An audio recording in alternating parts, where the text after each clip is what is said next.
Degree క్వాలిఫికేషన్తో central గవర్నమెంట్లో police jobs వచ్చేసి ఎస్ఎస్సి సిపిఓ రిక్రూట్మెంట్. ఇందులో ఢిల్లీ ఎస్ఐతో పాటు సెంట్రల్ ఆర్మ్డ్ పోలీస్ ఫోర్సెస్లో 7 డిఫరెంట్ కేటగిరీస్లో ఎస్ఐ జాబ్స్ చేసే మంచి అవకాశం. ఆల్ ఇండియా మొత్తం సర్వీస్ చేసే ఛాన్స్ ఉంది. పోలీస్ జాబ్ కొట్టాలనుకున్న వాళ్ళకి ఇది ఒక గోల్డెన్ ఛాన్స్ కింద కన్సిడర్ చేయాలి. ఇందులో ఎలా అప్లై చేసుకోవాలి, అప్లికేషన్ ఫీ అలాగా, ఎగ్జామ్ ప్యాటర్న్ ఏంటి, ఇదంతా ఒకసారి డీటెయిల్స్ చూద్దామా.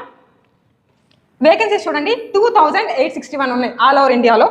శాలరీ అబ్జర్వ్ చేస్తే అరౌండ్ 60,000 రిసీవ్ చేసుకోవచ్చు.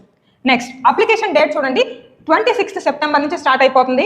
Last date 16th October. అప్పుడు దాకా వద్దు, ఇప్పుడే చేసేద్దాం.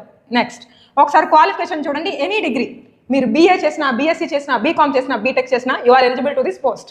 నెక్స్ట్ ఏజ్ లిమిట్ చూడండి 20 ఇయర్స్ నుంచి 25 ఇయర్స్ లోపు అప్లై చేసుకోవాలి. రిలాక్సేషన్ ఉంది 3 years for OBC and 5 years for SC/ST students. ఓకేనా. నెక్స్ట్ హౌ టు అప్లై, ఎలా అప్లై చేసుకోవాలి, ఇబ్బంది పడద్దు, జస్ట్ ఈ వెబ్సైట్లోకి వెళ్ళండి, మొబైల్ నుంచి ఈజీగా చేసేయచ్చు. నెక్స్ట్ అప్లికేషన్ ఫీ చూడండి ఒకసారి 100 రూపీస్ ఉంటుంది. ఈ 100 రూపీస్ అనేది అందరూ పే చేయక్కల, బాయ్స్ పే చేయాలి, అది కూడా SC/ST బాయ్స్ తప్ప మిగతా అందరూ పే చేయాలి. ఇది అప్లికేషన్ ఫీ చూడండి. గర్ల్స్కి అయితే కనుక నో అప్లికేషన్ ఫీ. ఓకేనా. గర్ల్స్లో లేడీ ఎస్ఐ అవ్వాలనుకుంటే కనుక అప్లికేషన్ ఫీ లేదు, ఈజీగా అప్లై చేసుకోవచ్చు. నెక్స్ట్ OBC వాళ్ళకి అప్లికేషన్ ఫీ ఉంది, పే చేయాలి. SC/ST ఎవరైతే ఉన్నారో వీళ్ళెవరికి అప్లికేషన్ ఫీ అనేది పే చేయక్కల, అలానే ఫీమేల్ వాళ్ళకి కూడా ఎగ్జామ్షన్ ఉంది. ఓకేనా. నెక్స్ట్ ఒకసారి చూడండి ఎలా ప్రాసెస్, సెలక్షన్ ప్రాసెస్ జరిగింది అనేది ఒకసారి చూద్దాం. డైరెక్ట్గా అప్లై చేసిన వాళ్ళందరికీ జాబ్ ఇచ్చేసారు. ఒక ఎగ్జామ్ పెడతారు ఫస్ట్, అదేంటి అంటే CBT, computer based test, paper 1 అనమాట. ఇందులో 200 మార్క్స్ ఎగ్జామ్ జరిగింది. ఆ డీటెయిల్స్ అనేవి చూద్దాం. అలానే దాని తర్వాత ఇందులో ఎవరైతే ఎగ్జామ్లో మెరిట్ వస్తారో వాళ్ళకి PET జరిగింది. PET means physical efficiency test. So ఇందులో 1 మైల్ రేస్ ఉంటుంది, హై జంప్ ఉంటుంది, లాంగ్ జంప్ ఉంటుంది, ఇవన్నీ చెక్ చేస్తారు. నెక్స్ట్ మెడికల్గా కూడా ఫిట్టా కాదా అనేది చెక్ చేస్తారు.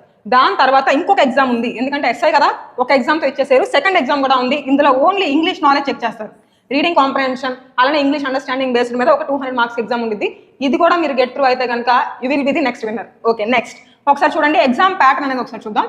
CBT 1 ఎలా జరిగింది అంటే జనరల్ ఇంటెలిజెన్స్ అంటే రీజనింగ్ నుంచి 50 క్వశ్చన్స్ వస్తాయి, GK నుంచి 50 క్వశ్చన్స్ వస్తాయి, ఆప్టిట్యూడ్ నుంచి 15 క్వశ్చన్స్ వస్తాయి, అలానే ఇంగ్లీష్ కాంప్రహెన్షన్ అంటే ఏదైతే రీడింగ్ కాంప్రహెన్షన్ ఇంగ్లీష్ సెక్షన్ మొత్తం మీద 50 వస్తాయి.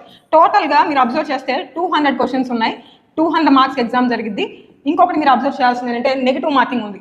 200కి 200 పెట్టేస్తే మార్కులు పోతాయి. ఓకేనా. సో మనకు తెలిసినవి మాత్రమే పెట్టాలి, అది కూడా యాక్యురేట్గా మెయింటైన్ చేయాలి.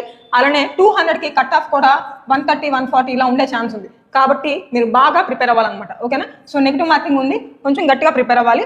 అక్కడ అబ్జర్వ్ చేస్తే టైం కూడా 2 అవర్స్ ఉంది. 120 minutes 200 క్వశ్చన్స్ ఈజీనే. ఓకేనా. సో నెక్స్ట్ ఇప్పుడు మీరు 200కి 140 ఏం చేయాలి అనుకుంటే కనుక you just download this app. ఈ యాప్ డౌన్లోడ్ చేస్తే ఇందులో మనకి ఢిల్లీ ఎస్ఐకి సంబంధించి టోటల్ కోర్స్ అవైలబుల్గా ఉంది. ఆ 200 మార్క్స్ ఈజీగా క్రాక్ చేసేది. ఇది మీకు చాలా హెల్ప్ అవుతుంది. All the best for your exam.